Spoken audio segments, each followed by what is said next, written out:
Ocean I call, whose nature ever flows, from whom at first both gods and men arose.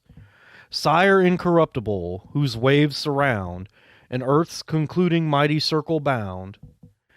Hence every river, hence the spreading sea, and earth's pure bubbling fountains spring from thee. Here, mighty fire, for boundless bliss is thine, whose waters purify the powers divine. Earth's friendly limit, fountain of the pole, whose waves wide-spreading and circumfluent roll. Approach benevolent with placid mind, and be forever to thy mystics kind.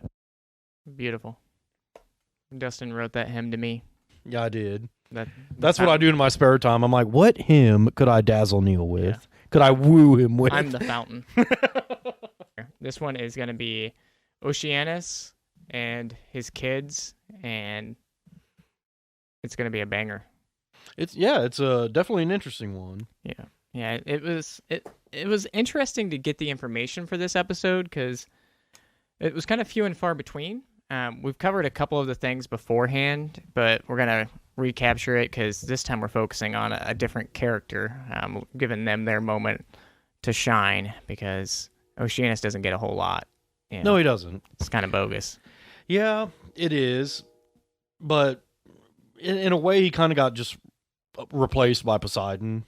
Kind of. I mean, not entirely, but a lot of what he does was just like, here, Poseidon, you do this. It's almost like, so the best way that I could explain it is you've got Poseidon, who is Dr. Pepper, and then you've got Oceanus, who is Diet Dr. Pepper. So Diet Poseidon.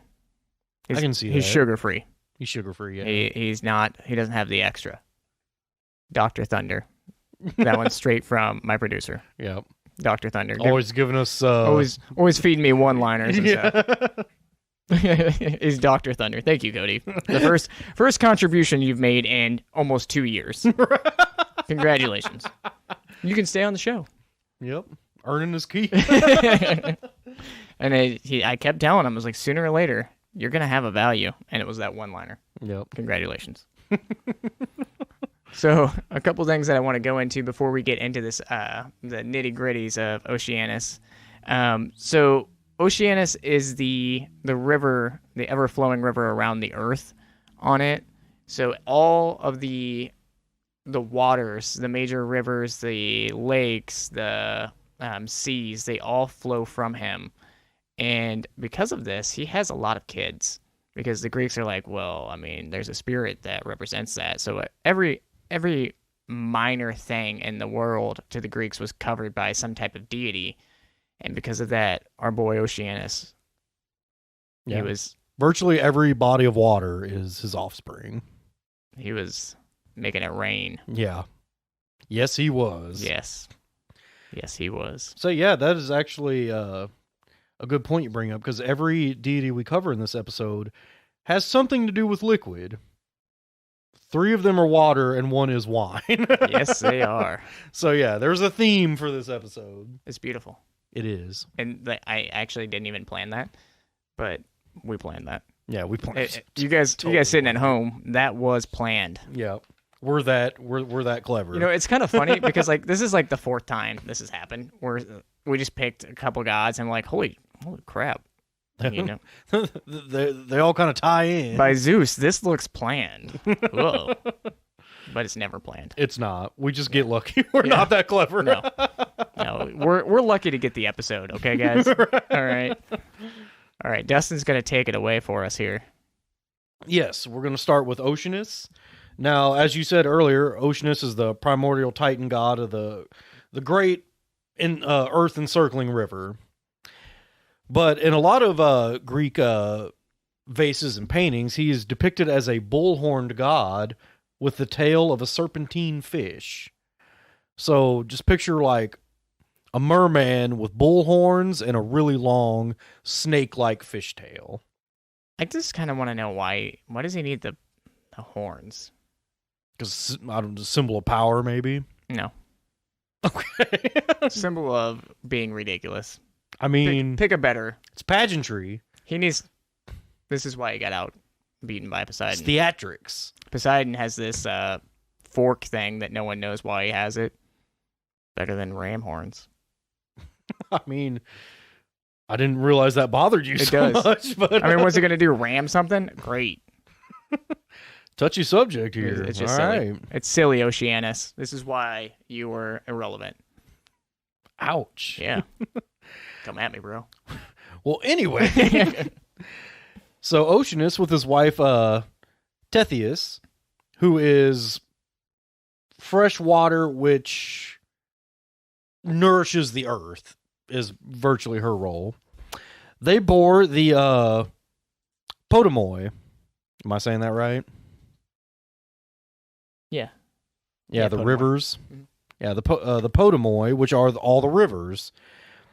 Now, a kind of interesting thing about Oceanus, he's a Titan, but there's a lot of things. He's a pretty laid back guy. He doesn't partake in any of the wild Titan stories. Like, he did not participate in the castration of his father Uranus. He wasn't a part of that. Correct. That was Kronos and some other Titans, but Oceanus stayed out of it.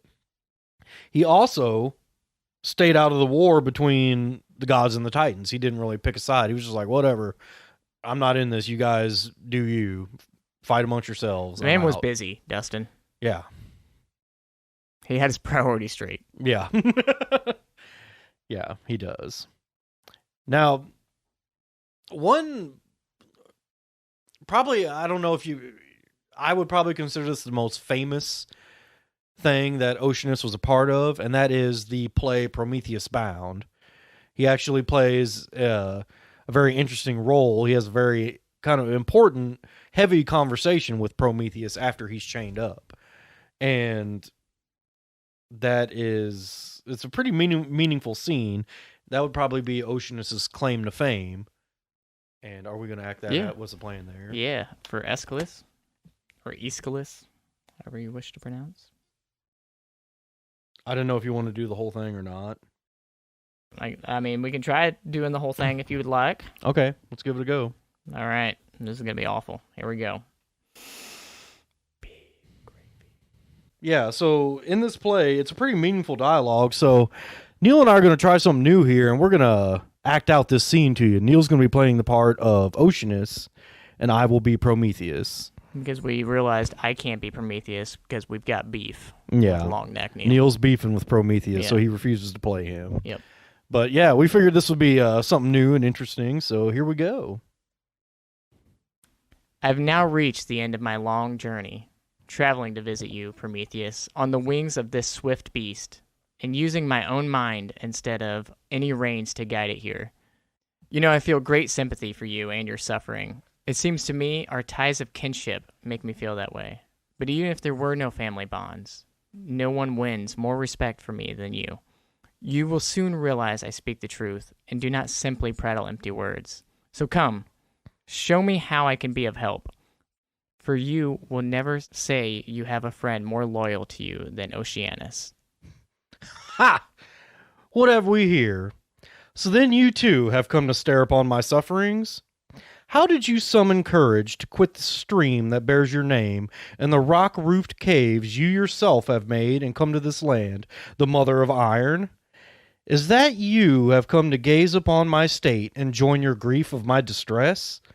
Look upon me here, a spectacle, the friend of Zeus, who helped him to establish his sovereign power. But what anguish am I bent by him? That was dope. That's pretty good. Thank you. Okay. Yeah, I can't do that. I can't do it like Dustin. I see that, Prometheus, and although you do possess a subtle mind, I would like to offer you some good advice. You have to understand your character and adopt new habits, for even gods have a new ruler now.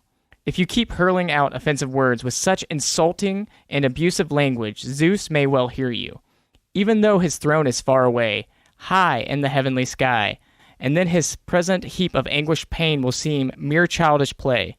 Instead of that, you poor suffering creature, set aside this angry mood of yours and seek relief from all this misery.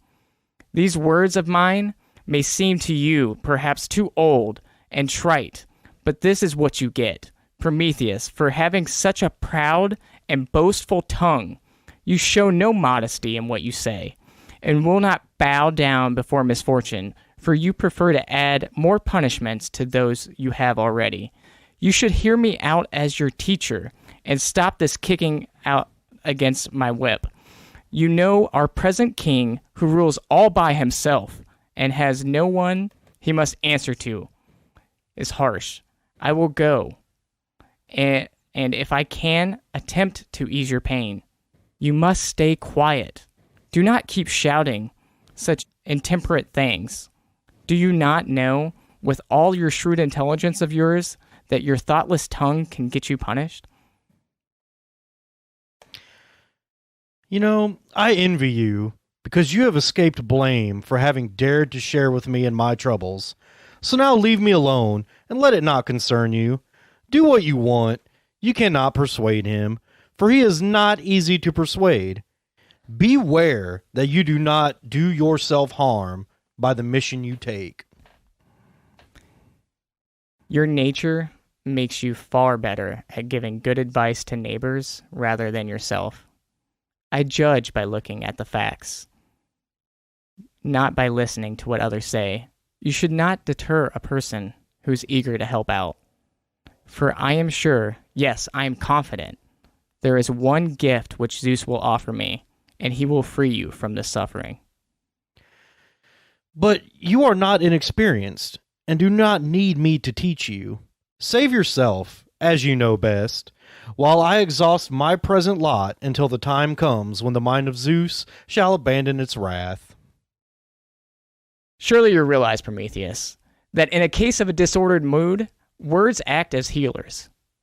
If one softens the soul in season, and does not hasten to reduce its swelling rage by violence. What dangers could you possibly see if someone blends his courage and his eagerness to act? Tell me that. Lost labor and thoughtless simplicity.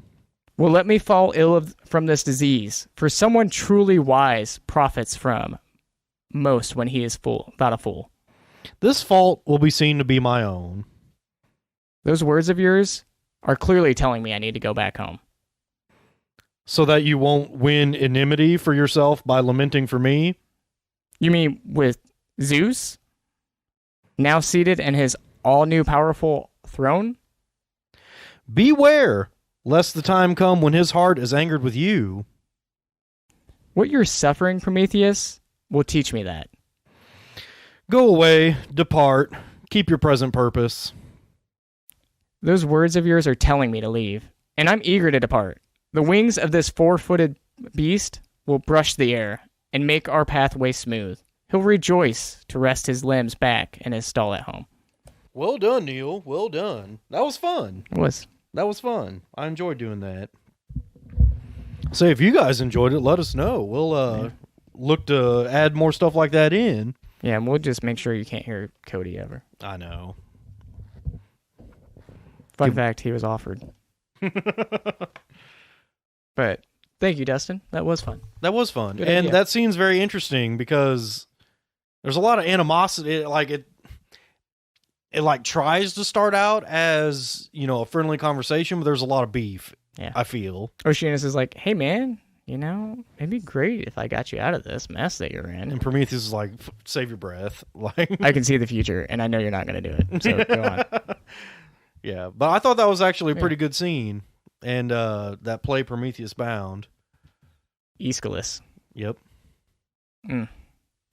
Man, Greek plays are so dope. Yeah, they are. They are. They really were. They really were. They're all fun and entertaining and wild. Yeah. Just something for everybody. Yeah. But yeah, that is probably Oceanus's most... Yeah, that's his 15 seconds of fame. Yeah. Is right there is in... Getting schooled by Prometheus. getting whipped in shape by Prometheus verbally. Why don't you just make like the river and flow? That's what I said. Yeah, that's what it should have said. But yeah, that's about all we have on Oceanus. Yeah. Which leads us to one of his offspring, and that is Aesopus. Now, Aesopus is the river god of the Ciconia, and Boeotia? Boeotia. Boeotia. Yeah, it's weird. I remember we had that conversation about how it was pronounced weird, but I Yeah. couldn't remember exactly what it was. Greeks. But yeah, that is Ciconia, not to be confused with Stankonia, which is where Outcast resides. Yeah, because that's a common misconception. Yeah. For you guys keeping track at home. Hey, if you know, you know. Now, one of the more famous tales of Aesopus is him having 20 daughters, which is a lot. And Zeus, wily Zeus, up to no good as per usual, kidnaps one of his daughters, and that daughter is named Aegina. Now, after searching for her, Aesopus has come to Corinth, and Sisyphus. You guys remember Sisyphus? We've talked about him quite a few times. Old slick Sisyphus. He tells Aesopus that Zeus was the perpetrator. He's the one that kidnapped his daughter Aegina. So Aesopus goes after Zeus. He's like, all right, well, I'm getting her back. Let's go, Zeus. So he comes after Zeus. And it's not until Zeus uses his thunderbolts repeatedly to send him back to his river where he came from that he takes Aegina to the island then known as Onane, where he mates with her and fathers Aeacus. Now, yeah, that's about the only story Aesopus is involved in. He doesn't really get a big claim to fame. No, just getting punked out by Zeus while all of has them, his way with his daughter. All of them just kind of get owned, you know? Because, Oceanus has like 3,000 kids. Yeah, he's got a lot. And they all just kind of are there to be the foil. Yeah. Like the river god that Heracles fights and wrestles. Yep. That was one of them. Same thing with Achilles. Yep. Scamander. Yep. And then there's also Triton. Yep. He's one of his kids. He's got lots of them out there. Triton's actually a pretty interesting character. Yeah. Triton's the next one we're going to cover. Good. I couldn't remember if we decided to do them. Yeah, we're doing Triton. Triton is Do we get to cover Ariel in this one? No. Oh. Or no, we didn't get Ursula either. Dang it. But no, Triton is actually the son and herald of Poseidon, who stills the waves with his conch shell trumpet. So yeah, he just blows his little conch shell whenever Poseidon's coming to let everybody know. Doesn't seem like that chills it. Right? I mean... Okay. None of my business, I guess. Yeah, checks out. Got it.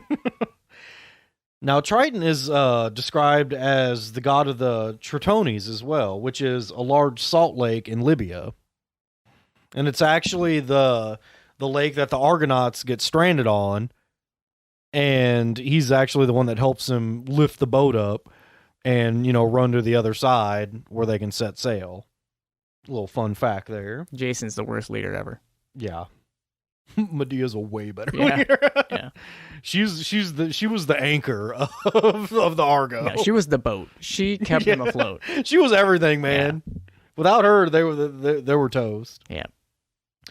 Now, Triton is depicted as being a fish-tailed merman, so a merman is what he's depicted as being. Now, a little fun thing about Triton is that he actually wrestled Heracles at one point. And, it's kind of a, take it with a grain of salt wrestling because in a lot of stories, it's actually Proteus, the old man of the sea, he wrestles to find out where the golden apples are. But in some versions, it's actually Triton, the son of Poseidon. So that's always interesting. Getting wrestled by Heracles is a pretty big cameo. Yeah, that's better than the fame that Oceanus got. Yeah, that's true. Now, Apollodorus says that after Athena's birth, she was actually reared by Triton, who had a daughter named Pallas. See where I'm going with this? I believe we covered the story in Athena's episode, but Athena is always referred to as Pallas Athena. And there's a reason for that. And it's this story here that involves Triton. Now, Pallas and Athena were cultivated in military lifestyle. They both were all about living the military life. Now, this unfortunately led to a contentious dispute at one point, and they kind of have a little battle against each other. It's not like a battle to the death. It was just like who's better, I guess. Little moment of a heated exchange. And as we learned from Arachne, Athena doesn't do well with challenges. No, she does not. Now, Pallas was actually besting Athena, and she was about to give Athena a good whack until Zeus skittishly held out the Aegis shield, and that it glared and caught the attention of Pallas. Pallas glanced up to protect herself because she's like, "Oh, Zeus is going to hit me," but he wasn't. He was just distracting her, and in that moment when she was distracted, Athena took it upon herself to stab Pallas with her spear, and Pallas died. Athena feels regret afterwards. She's saddened by what had happened to Pallas. She's like, oh. Yeah, oops, didn't mean to kill you. I just got angry. There can only be one. Right. So Athena fashions a wooden likeness of her, like a wooden statue, and rounds its breast, ties the Aegis, which had frightened her. And then she sets the statue beside Zeus and pays it honor regularly. Now, Zeus is a jerk, and he doesn't care about really anything but himself. Because later, Zeus would throw Electra and the statue into Troy, because Electra was hiding behind the statue, and Zeus was like, get out of here. You think I can't get to you with a statue? He's like, and you're gone. Yep, and so is the statue, because I don't care.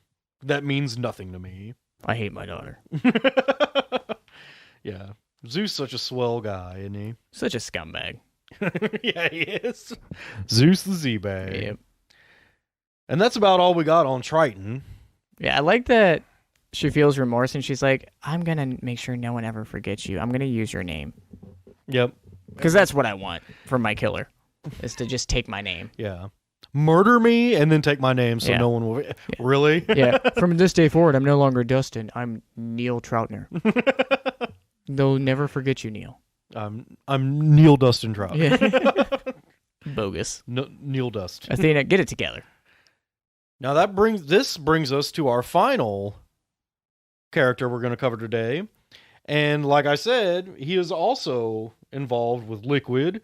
His name is Silliness. Sounds a lot like silliness. We'll get to that. And Silliness is an old rustic god of winemaking and drunkenness. And for those of you at home, the rustic gods were of the countryside. It's just another term for them. Yeah. And a lot of them had animalistic traits. Yeah, like the satyrs. Yep. Well, Silliness is depicted as a jovial old man who's hairy and balding, with a pot belly, snub nose, and the ears and tail of an ass.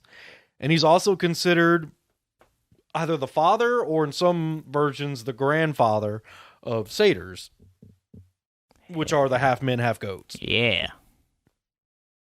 So yeah, all those rustic gods tend to have animalistic traits because they're considered like bestial. They're not civilized. Yeah, they're metaphorically, they're literally everything that was against. Like, they're the primordial nature. They're constantly getting involved in debauchery. So they're drunk. They're banging each other's brains out. They're kind of like the Olympians. Yeah, they're kind of like the Olympians, but they're not like cool and stuff. They're just goat men. They're not sophisticated. Yeah, they're just wine drinkers and stuff. Yeah. Drunkards. But cool thing about Silliness is that he's actually the foster father of one of your boys, Dionysus. Dang it. Dionysus, who was entrusted to Sillinus' care by Hermes after he was birthed from Zeus's thigh with balls. Yeah. Never forget, everybody. Best nickname ever. Yeah. With balls. That is Dionysus's epithet. His moniker. Yeah. With balls. That's when you know your life sucks. That's when you know your life's great. What are you talking about? You have to be remembered and worshipped as the time when Zeus had his testicles smacking you. Like when he put him inside of his thigh. Like, it's not even like... Yeah, but that's not why he was called with balls. Well, I mean, He was called with balls because that protrusion from Zeus's thigh made it look like he had a huge sack. Yeah. So he was called, well, Zeus has got balls. Agree to disagree, Dustin. We'll never know. The Greeks are funny people. They are, indeed. Now, he's a very interesting character because he's virtually drunk all the time. Yes. Yes, he Because, is. he's the god of winemaking and drunkenness. Probably one of the most famous stories involving Silliness is with King Midas. Trust the Midas. Now, a drunken Silliness was once captured by King Midas, who actually treated him very kindly. Yeah. He realized it. He caught gold. Yeah, he was like, got something good here. Yeah. Now, Dionysus learns that King Midas has his foster dad, Silliness. He's like, he wakes up from his binge and he's like, where the heck is that goat? Yeah. I'm like, yeah, where'd it go? And it's like, okay, it's been a couple days now.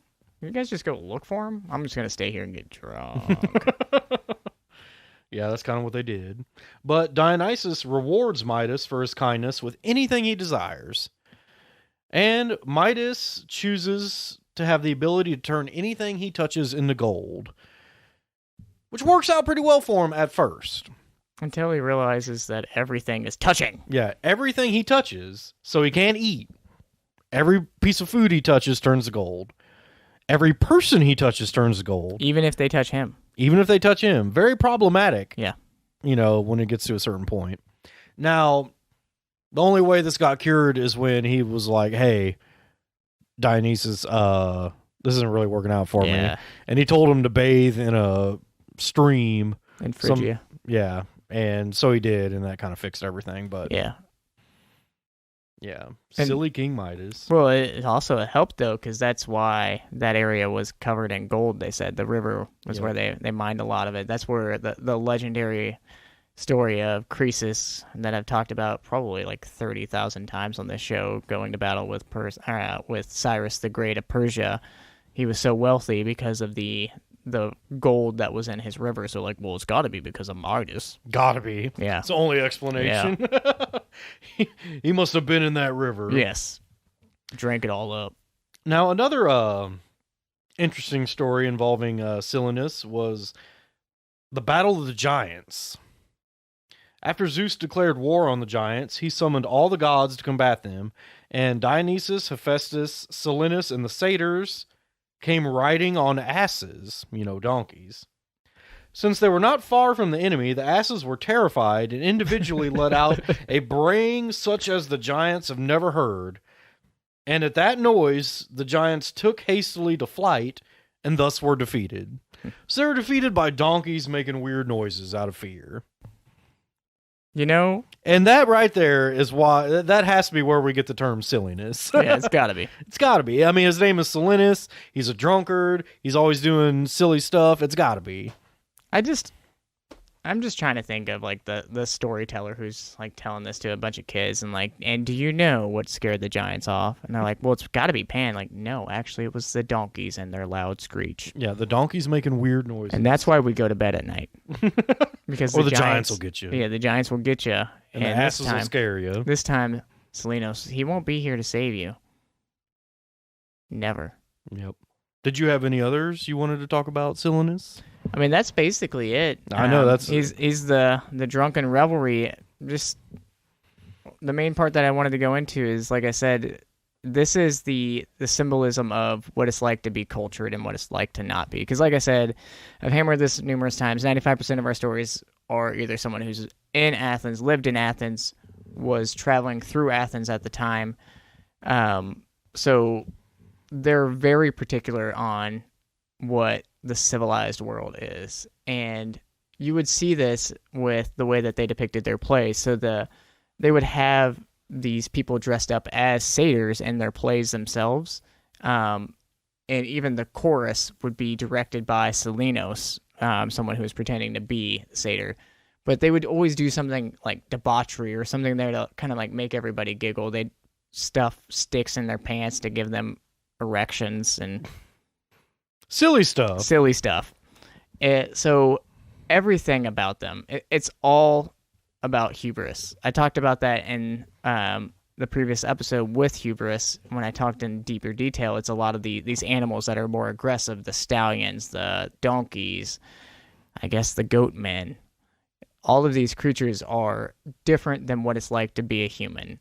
To be a human, you need to, and we see this in our own lives, we're told to live a certain way. Well, it was a little bit crazier for the Greeks because they wanted more people to live in these cities because it's a lot easier to get them up for conscription for the military. If you're out in the forest, you're free from them.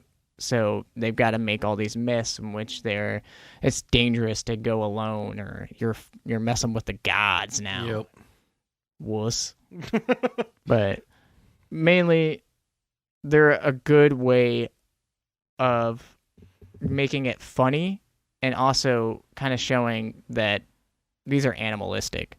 The centaurs are always relentlessly after sex, and Satyrs too. Yeah, satyrs are the traveling rock and roll group. Yep. With Dionysus. I mean, what better way to celebrate a rock party with Dionysus than having your moms rip you into shreds? Yep. So, Dionysus, everybody. With balls. The rustic gods. The rustic gods with balls. All right, guys. So, like I said, let us know if you enjoyed us doing the acting. Justin was a little subpar in this episode, so, we'll let that slide.